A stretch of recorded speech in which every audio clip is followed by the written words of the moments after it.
E hoje, seu comentário político remete a gente a 40 anos da história da morte de Tancredo Neves. Há 40 anos ele era internado em Brasília, um drama que mudou os rumos da política brasileira. Conta pra gente essa história, essa passagem importante, hein, professor?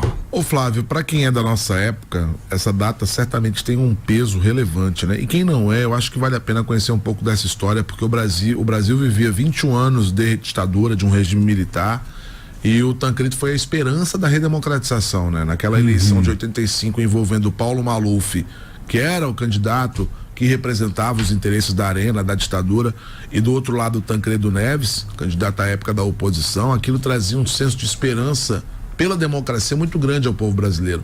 E o Tancredo, ele foi eleito com a carga dessa esperança pela redemocratização, né? E todo mundo aguardava com muita expectativa o governo Tancredo Neves. Tancredo já era um político experiente, vereador, prefeito, deputado estadual, deputado federal, senador, governador de Minas Gerais, foi primeiro-ministro brasileiro entre 61 e 63, quando o Brasil adotou o parlamentarismo, até para limitar os poderes do João Goulart, lá naquele pré-golpe de 64. Então era um político muito experiente, mas muito ligado à defesa da democracia. E aí, rapaz, olha o que aconteceu. No dia 14 de março de 1985, véspera da posse, ele adoeceu. Estava numa missa na paróquia Dom Bosco, em Brasília, começou a sentir dores muito fortes no estômago, foi levado ao hospital de base, onde se constatou num primeiro momento uma infecção estomacal. Pois bem, Flávio, é interessante porque muito tempo depois, inclusive eu sei que sua pergunta vai ser nesse sentido, ainda existiam muitas especulações em relação à morte do Tancredo. Uma coisa que a gente já sabe hoje com toda certeza é que a equipe médica cometeu muitos erros naquela primeira noite. Por quê? Porque ele foi levado ao hospital de base em Brasília, e o hospital de base em Brasília passava por uma reforma, especialmente na ala da UTI. Então, os equipamentos e toda a questão da estrutura não eram as mais recomendadas para alguém que tinha 75 anos de idade, como já era Tancredo, ou seja, uma idade um pouco mais avançada, e ao mesmo tempo para alguém que tinha aquele quadro. Para você ter ideia, Flavinho, foi preparado um avião às pressas para naquela noite mesmo trazer o Tancredo, para São Paulo. Mas os médicos não aceitaram, até porque o Tancredo foi muito incisivo.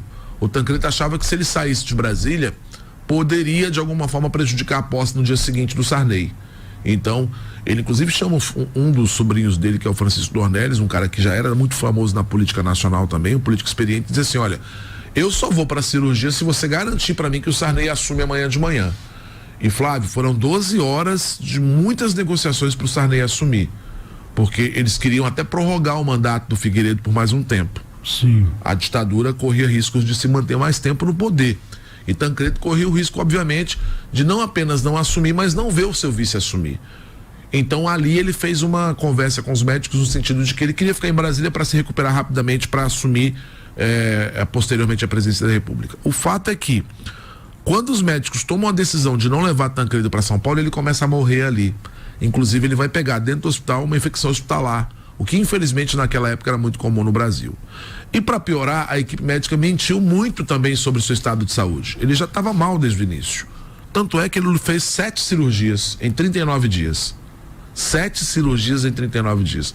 Lutou muito pela vida, agonizou, essa é a grande verdade, e no dia 21 de abril daquele ano ele veio a óbito, né? Um feriado nacional, dia de Tiradentes, dia da inauguração de Brasília, e aí para se somar a tudo isso, houve aí a paralisação do país, né? Muita gente olhava com muita expectativa isso.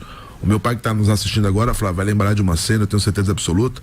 Eu tinha 9 anos de idade e eu até disse para vocês dois que talvez ali eu tenha me apaixonado por política de verdade, né? Com 9 anos. Porque eu lembro muito bem desse dia que o Tancredo morreu e lembro de tudo que cercou a morte do Tancredo. Eu lembro, por exemplo, de uma cena que não me sai da cabeça, que era o avião de Tancredo vindo de São Paulo, trazendo o corpo para Brasília, sendo escoltado por 2 caças da Força Aérea Brasileira e sobrevoando o céu de Brasília. Isso eu lembro como uma memória muito, muito importante aí dessa afetividade que eu tenho por política. E mudou o Brasil porque ele adoece na véspera da sua posse, morre 39 dias depois, e o Brasil vai ser redemocratizado pelas mãos do Sarney, que era um antigo admirador da própria ditadura, que inclusive pertenceu à Arena por um certo período. mas que coube ao Sarney o papel de redemocratizar o Brasil a partir de uma Constituição. Essa Constituição vai sair em 1988. Enfim, Flávio, uma página muito importante da história brasileira. Você tinha 9, eu tinha 14. Agora eu lembro que essa história toda teve um outro lado, professor, porque na época comentava-se muito que mataram Tancredo Neves. Por que surgiram esses comentários? Primeiro porque ele tinha um câncer que a equipe médica não divulgou, né? Isso é fato, viu, gente? Não é nenhuma especulação, não. Em 2014, parte da equipe médica que atendeu Tancredo em 85, portanto quase 30 anos depois, assumiu publicamente que o problema dele era um câncer. Era benigno, mas estava inflamado, Flávio. Era um câncer benigno, mas estava muito inflamado. E aí o que aconteceu? A equipe sabe o peso da palavra câncer, né? Então ninguém falou o termo câncer. Depois, a causa apontada pela medicina naquela época foi diverticulite. E então teve toda essa questão das falhas médicas que foram omitidas, das decisões equivocadas que a própria equipe do Tancredo tomou, de um câncer que foi escondido em nome de uma diverticulite. Até mesmo uma sindicância foi pedido pela família na década agora, uns 10, 15 anos atrás, para levantar todos os documentos, toda uma sindicância para se apurar aquele fato. Mas, ao que tudo indica, Flávio, oficialmente falando, um fato que foi investigado inclusive pela Polícia Federal, não houve qualquer tipo de ingerência externa ou de pressão, né? Não se comprova nada disso. Tem muita teoria de especulação, tem muita teoria, claro, do contraditório, mas as versões oficiais mostram que não existia naquele momento nenhum movimento específico. Quando ele adoeceu, os militares quiseram prorrogar um pouco mais a ditadura.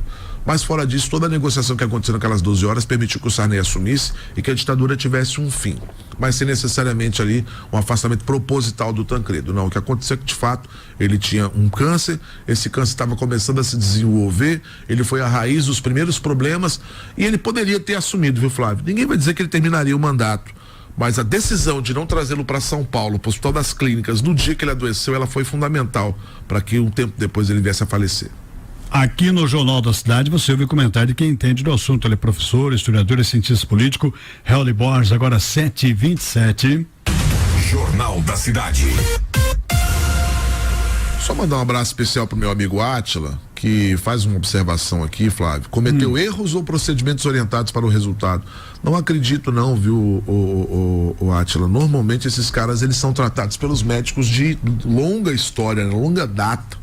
Então é como o Calil, por exemplo, que atende todos os presidentes da República. Sempre tem um médico que é responsável pelo atendimento especial ali, não me parece mesmo. E no caso do Getúlio foi de fato um suicídio, né? O Getúlio, a gente, no dia 24 de agosto desse da vida, a gente pode conversar um pouco sobre Getúlio, é a data que ele comete suicídio, e as razões se explicam. O suicídio se explica por uma tentativa de evitar um golpe de Estado, e ele faz isso muito bem, tem tudo a ver com a personalidade de Getúlio. O Getúlio não era um cara de se entregar, não era um cara que levaria o Brasil a uma guerra civil, e aquela saída que ele encontra no suicídio limita o golpe de Estado e coloca o vice no poder. São, enfim, histórias, né, que a gente pode passar horas aqui falando. Um abraço para você, meu amigo Átila.